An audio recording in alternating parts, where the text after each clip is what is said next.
Now, an I-Team update. A judge has found a top executive at Ascension St. Vincent's was personally involved in issues at the center of hundreds of lawsuits accusing a surgeon of malpractice, even though the executive claimed under oath that he was not.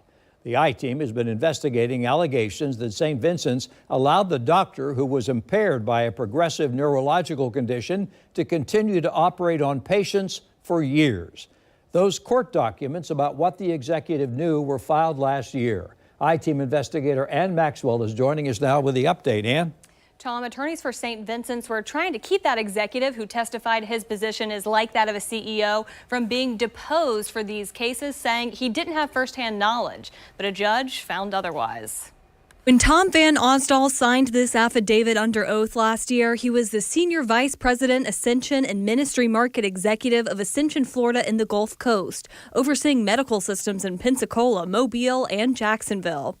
The affidavit was filed in support of a motion seeking to prevent plaintiffs from taking Van Osdol's deposition as part of the hundreds of medical malpractice cases against St. Vincent's and former orthopedic surgeon there, Dr. David Heekin, who is accused of botching hundreds of surgeries at Ascension St. Vincent's Riverside Hospital from 2016 to 2020. Plaintiffs allege he had a progressive neurological condition that caused problems with his balance, thinking, and speech. This is Dr. Heekin during a 2019 deposition. What was the next step that was taken to try to solve the problem? Well, we had a patient that had pain, had a lawsuit pending, and that nothing wrong with that. I understand, but lawsuit pending, had pain. In the affidavit filed last September, Van Osdol writes he is involved in top-level decision-making within the Ascension, Florida and Gulf Coast ministries, but he is not involved in the details of the day-to-day operations. He goes on to say that because of his position, he doesn't have any unique personal knowledge of the issues concerning the litigation involving Dr. Heekin. Attorneys for St. Vincent's argued Van Osdol shouldn't be deposed for the cases under Florida's Apex Doctrine, which protects high-level executives from harassing and abusive depositions for no legitimate reason. But a judge denied their motion, finding Van Osdol received at least one complaint from a doctor about a severe number of concerning and potentially very poor outcomes for patients of Dr. Heekin. The judge also found Van Osdol communicated with the chief medical officer about those concerns, but St. Vincent's never disclosed the existence of texts among them in court.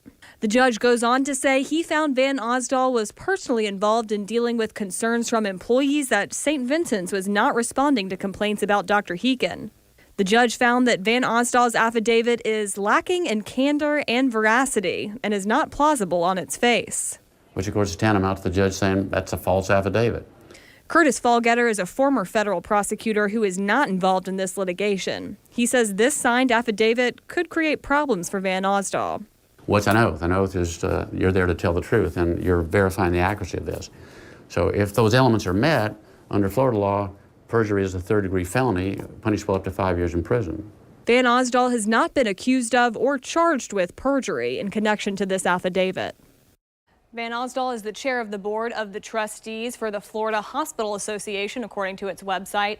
Court records show St. Vincent's has accepted liability in some of the malpractice claims involving Dr. Heekin while denying wrongdoing in others. An attorney for St. Vincent's declined to comment tonight.